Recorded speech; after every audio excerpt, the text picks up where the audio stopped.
Greetings, ladies and gentlemen, Fringlish here with Commander of the Week. This week's Commander, Soren. Now Soren, and I cannot stress this enough, for a free-to-play player is one of the most important heroes to get.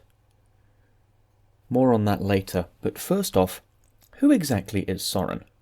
Soren is described as a butcher's son who became close with Ramsay Bolton. With a deft hand and his collection of knives, he can skin a man inside of an hour. What's worse, he enjoys the process. Even Roose Bolton considers him a monster. So definitely one of the companions of Ramsay Bolton from the House Bolton in the north. The origins of House Bolton date back to at least the Age of Heroes, some 10,000 years before the War of the Five Kings. A savage age in which the houses of the First Men waged war upon one another. For centuries, the Red Kings of House Bolton resisted the efforts of the Stark Kings of Winter to unify the North under their rule, killing several Starks in the process, and according to rumours, keeping their skins as trophies and even wearing them as coats. During these centuries, when the North was divided into a dozen or smaller petty kingdoms, the Boltons and the Starks were chief rivals for domination over all the others. House Bolton's kingdom covered a large part of the lands east of Winterfell, centred around the Dreadfort itself. Eventually, the Boltons were defeated and bent the knee to House Stark, giving up their practice of flaying their prisoners as a sign of their submission. Nevertheless, they remained the second most powerful house in the north. However, the practice of flaying was not officially outlawed until the lordship of Eddard Stark. In fact, the sigil of House Bolton is an upturned flayed man in reference to this. It looks like a flayed man hanging upside down on a white X-shaped cross. And the words, "Our blades are sharp," again in reference to their practice of flaying. Because of this, they had a fearsome reputation.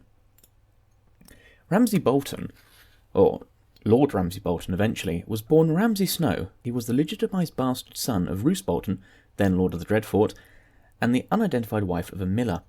During the War of the Five Kings, Ramsay initially appears to be loyal to Robb Stark, retaking Winterfell from Theon Greyjoy, but at the same time he then sacks the castle as part of his father's scheme to betray House Stark. Following the successful capture of Winterfell, Ramsay holds Theon captive and utilises extreme torture to break him into loyal submission, renaming him Reek. Following Robb's murder and the decimation of the Stark Law Northern Army at the Red Wedding, he follows his father in pledging allegiance to House Lannister and is then legitimised as Ramsay Bolton. Ramsay Bolton is probably one of the most hated characters in Game of Thrones, right behind the writers for Season 8. So Soren is obviously one of Ramsay's companions, so probably a bastard by trade, but a very effective one. The main reason that a free-to-play player, or any player really, wants to get Soren as quickly as possible is that at Gold he gives a research speed increase of 25%. As research is the most time-consuming and difficult thing to do in the game, this bonus is extremely important. His other bonuses aren't that good. The gold production can help late game, but the fortification construction is basically useless. He doesn't have any commander specializations, so he's probably not best for leading armies. However, you want to get him purely for the research. In terms of skills, his primary skill, the Cold Arrow, shoots 3 arrows, dealing about 7,000 damage at max level to targets on a straight line. That's quite a bit of damage, considering you can also hit the back row when fighting. In total, he will do about 21,000 damage to 2 different targets in a straight line.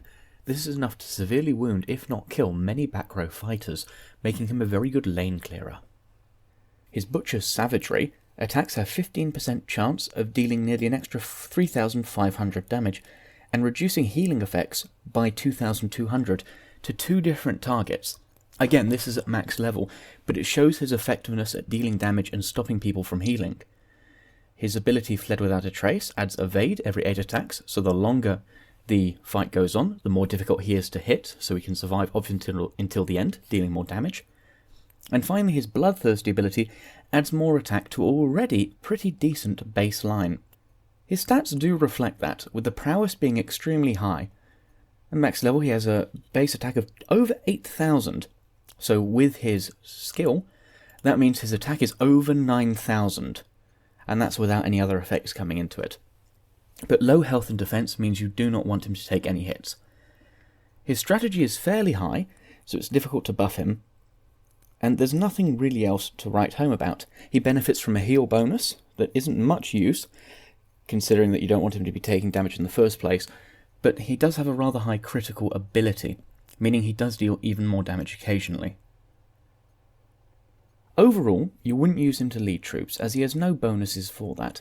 However, he can be fairly useful in the werewood by attacking an entire row to clear it out, so you can focus down one side and try and whittle down the enemy. He can also be useful as his ability to negate heals is very good against tanks that heal an awful lot of damage. And finally, you just use him as a basic damage dealer. While he is a bowman hero, meaning he doesn't get a specific bonus against any other target, his very high base attack means he's often a good pick when attacking horses or even in the training grounds, purely due to the damage he deals. That's all from me. Please like this video if you enjoyed it, and share it with your alliance. Till the next time.